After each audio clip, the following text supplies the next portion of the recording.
Assalamualaikum warahmatullahi wabarakatuh. Waalaikumsalam warahmatullahi wabarakatuh. Selamat pagi adik-adik. Pagi, Kak. Bagaimana kabarnya hari ini? Baik, Kak. Udah sarapan semuanya? Belum, Kak. Nanti kita sarapan dulu ya. Sebelumnya perkenalkan nama kakak Novi Susati, mahasiswi S1 Gizi Universitas Perintis Indonesia. Di sini kakak akan menyampaikan penyuluhan tentang obesitas. Sebelumnya, apakah adik-adik tahu apa itu obesitas? Tidak tahu, Kak. Baik, di sini kakak akan menjelaskan pengertian obesitas. Secara umum, obesitas dapat disebabkan oleh ketidakseimbangan kalori dan diakibatkan asupan energi yang jauh melebihi kebutuhan tubuh. Obesitas terjadi karena adanya kelebihan energi yang disimpan dalam bentuk jaringan lemak. Gangguan keseimbangan energi ini dapat disebabkan oleh faktor eksogen sebagai akibat nutrisional, faktor endogen akibat adanya kelainan hormonal sindromal atau defek genetik. Jadi di sini ada IMT. Sebelumnya adik-adik apakah tahu kepanjangan IMT itu apa? Tidak, Kak.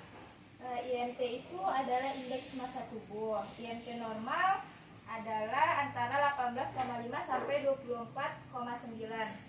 Jadi kalau di atas 25 berarti itu termasuk obesitas ya? Iya, Kak. Selanjutnya ada faktor penyebab obesitas. Yang pertama, kurangnya berolahraga. Kurangnya berolahraga seperti adik-adik mungkin mahasiswa tapi masih olahraga. Selanjutnya ada faktor penyebab. Yang pertama, kurangnya berolahraga. Mungkin di sini adik-adik yang mahasiswa disibukkan dengan kegiatan kampus jadi lupa berolahraga, dan itu faktor yang paling penting terjadinya obesitas.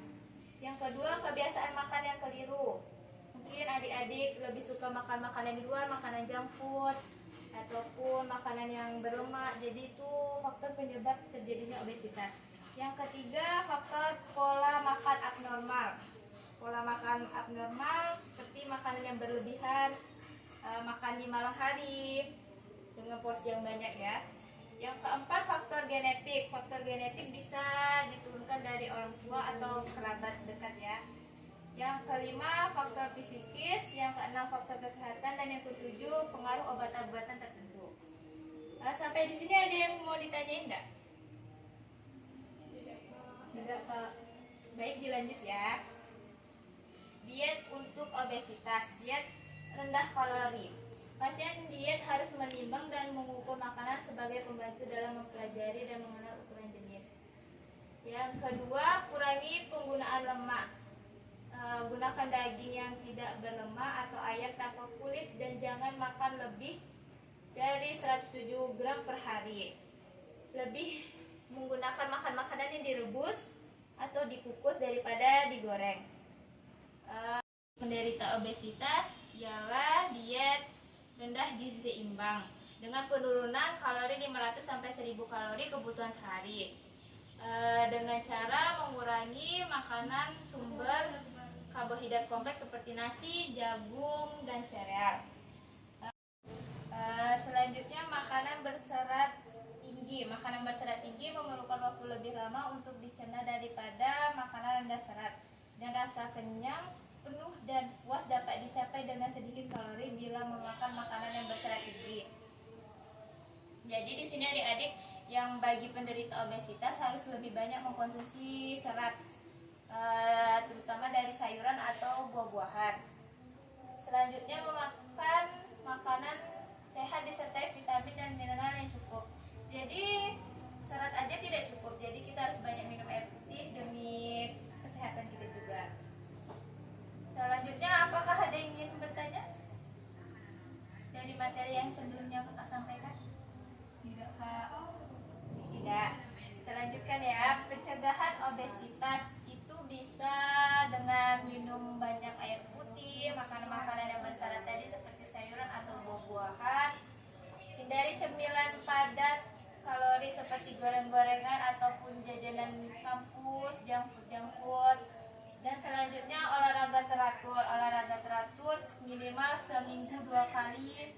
Tidak harus yang berat dimulai dari olahraga jalan ringan sebelum aktivitas kampus bisa dilakukan. Selanjutnya diet seperti yang kakak udah sampaikan tadi, diet untuk penderita obesitas. Selanjutnya pilihlah makanan pengganti. Makanan pengganti seperti pengganti nasi bisa digantikan oleh kentang atau yang lainnya. Selanjutnya cara mengurangi kelebihan berat badan. Cara untuk mengurangi kelebihan berat badan yang dikemukakan para ahli diantaranya: satu, melakukan kegiatan fisik secara teratur seperti bekerja, belajar, dan olahraga. Dan yang kedua, lakukan olahraga yang murah tapi besar manfaatnya bagi pembentukan tubuh agar tampak atletis, misalnya jogging, renang, dan senam.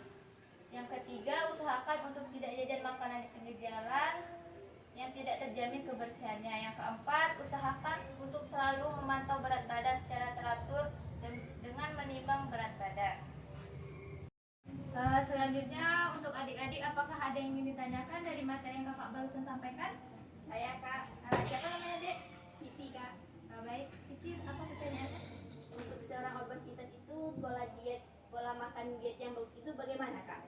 Seperti yang kakak jelaskan tadi, diet untuk obesitas yaitu diet gizi rendah seimbang dengan penurunan kalori 500 sampai 1000 kalori kebutuhan sehari, dengan mengurangi sumber makanan karbohidrat kompleks seperti nasi, jagung, kentang, dan sereal. Dengan pengolahan protein bisa direbus atau dikukus dengan diseimbangi oleh buah-buahan dan sayur-sayuran pastinya. Apakah adik bisa mengerti dengan penjelasan kakak yang berikan tadi?